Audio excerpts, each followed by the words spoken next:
इम्तियाज जलील यांनी पोलीस आयुक्तांची भेट घेतलेली आहे। रामगिरी महाराजांना अटक करण्याची मागणी करण्यात येते। जलीलांसोबत मुस्लिम धर्मगुरू देखील पोलीस आयुक्तांच्या भेटीला पोहोचलेले आहेत। तर राजेंद्र जंजाळ यांनी देखील पोलीस आयुक्तांची भेट घेतली।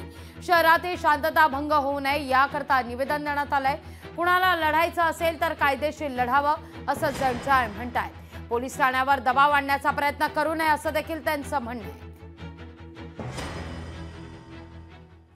महाराष्ट्रामध्ये कायद्याचं राज्य अशी तलवार बंदूक गोळीची भाषा कदापि कोणी केलं तर त्याला पाठीशी घातलं जाणार नाही। त्याला त्याच पद्धतीने उत्तर देण्याची ही छत्रपती संभाजीनगरची इतिहास आहे आणि त्याच पद्धतीने त्यांना उत्तर दिलं जाईल। 5, 50, 100 लोकांचा मॉब जमा करायचा आणि पोलीस स्टेशनवर जाऊन दबाव टाकायचा अशा पद्धतीने या महाराष्ट्रामध्ये चालणार नाही।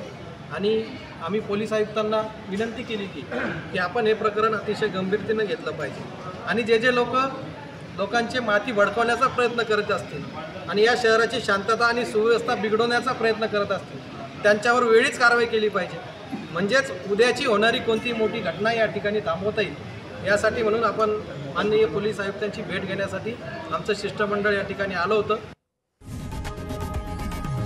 लोकशाही मराठी ऐका, पहा, जागरूक रहा।